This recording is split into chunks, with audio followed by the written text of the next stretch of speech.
Layangi Rasul Paulus marang Titus. Titus bab 1. Saka Paulus, abdining Allah lan rasule Yesus Kristus, kanggo ngrumati pracayaning para pepilihane Allah, sarta kawruh ing bab kayekten, kaya kang kababar ing pangibadah kita. Kadasaran pangarep-arep marang urip langgeng kang sadurunge wiwitaning jaman, wis kaprasetyakake dening Allah kang ora cidra.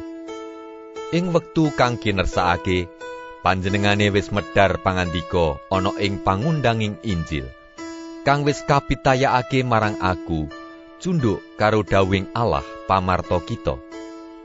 Marang Titus, anakku kang satuhu, awit saka tunggal pracaya. Sih rahmat lan tentrem rahayu saka Allah Sang Rama lan Kristus Yesus pamarta kita ana ing kowe. Kowe dak tinggal ana ing Kreta, supaya mranata apa kang isih perlu ditata, sarta supaya ngangkat pinituwa-pinituwa ana ing saben kutha, kaya kang wis dak welingake marang kowe. Yaiku para wong kang tanpa cacat, kang somahe siji, kang anak-anake padha pracaya, lan ora didakwa marga uripe ora pantes tuwin ora tumata. Amarga pamomonging pasamuan iku dadi juru pranatane padalemaning Allah, mulane kudu tanpa cacat, ora gumunggung, ora gampang nepsu, ora seneng endem-endeman, ora brangasan, ora serakah. Nanging seneng aweh pamondokan, seneng marang kang becik, wicaksana, adil, saleh, bisa ngendhaleni diri, sarta ngantepi pitembungan kang bener, kang cunduk karo piwulang kang sanyata, supaya bisa mituturi wong adhedhasar piwulang iku tuwin bisa yakinake wong kang padha nglawan. Amarga wis akeh wong kang uripe padha ora tumata, luwih maneh saka panunggalane wong kang ngugemi pranatan tetak, iku padha nasarake wong nganggo tembung-tembung ngayawara. Wong-wong kang kaya mangkono iku kudu dibungkem, awit iku gawe kisruing brayat akeh kalawan piwulange kang ora patut, supaya oleh kauntungan kang nista. Ana panunggalane wong-wong iku, yaiku nabine dhewe, iku tau kandha mengkene. Dasar wong Kreta iku tukang goroh, kewan galak, lan wong dremba kang keset. Paseksi mengkono iku bener, awit saka iku welehna kang banget, supaya pracayane dadi pulih. Sarta aja maneh-maneh ngatekake marang dongeng-dongeng Yahudi lan angger-anggering manungsa kang nyingkur kayekten. Tumrap wong kang suci, samubarang kabeh iku resik. Nanging tumrap wong kang najis lan kang ora pracaya, ora ana barang siji wae kang resik, awit pikirane lan osi ing atine najis. Wong-wong iku ngakune padha wanuh marang Allah, nanging kalawan tingkah lakune padha nyelaki panjenengane, padha njemberi lan murang sarak, sarta ora bisa nindakake samubarang kang becik. Titus bab 2.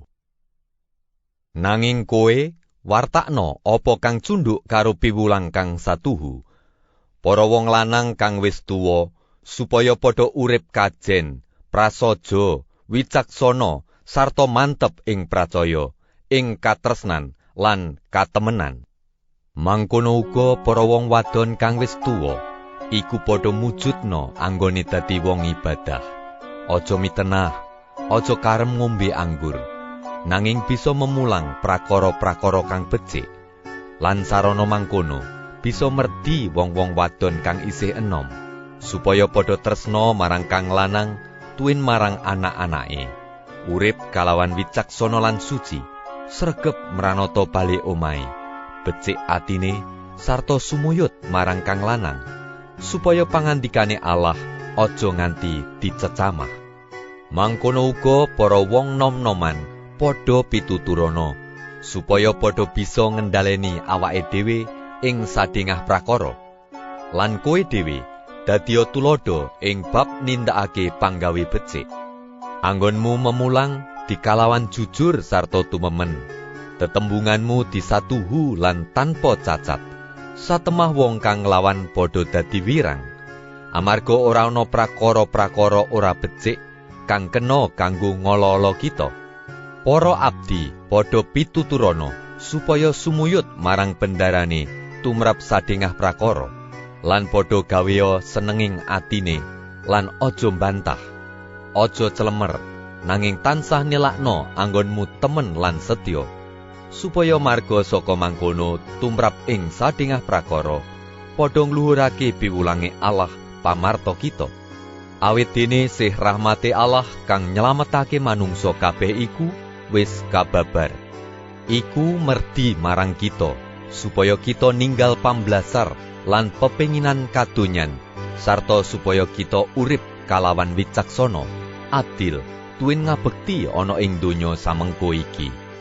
Kalawan nganti-anti kaleksananing pangarep-arep kita, kang kaluberan berkah karahayon, lan ngetingalake kamulyaning Allah kang Maha Agung, sarta pamarta kita Yesus Kristus, kang wis masrahake sarirane kanggo kita, supaya ngluwari kita saka saking piala, sarta nucekake kagem panjenengane, umat kagungane piyambak kang tabri ing panggawe becik.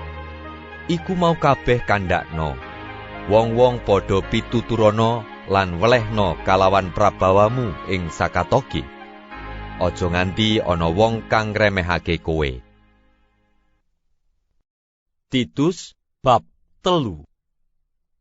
Wong-wong padha elingna supaya padha sumuyut marang pamarintah lan para kang ngasta panguwasa, bangun turuta sarta padha cumadang marang sadengah panggawe becik.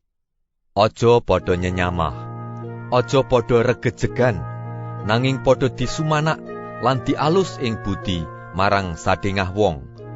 Amarga ing maune urip kita ya padha tanpa budi, wangkal, nasar, kawengku ing hawa nepsu rupa-rupa lan kanikmatan kadonyan, urip ing sajroning piala lan drengki, rusuh, sengit sinengitan.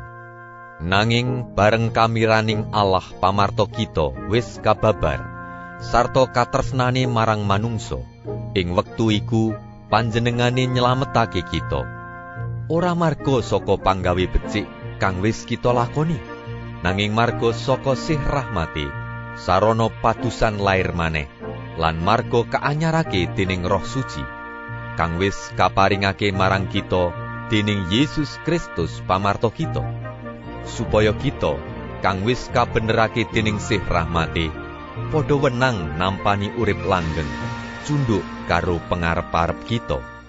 Iki tembung kang satuhu lan karepku supaya kowe kanthi yakin luwih ngantepake, supaya wong-wong kang wis padha pracaya marang Allah padha ngudi kanthi temen-temen nglakoni panggawe becik.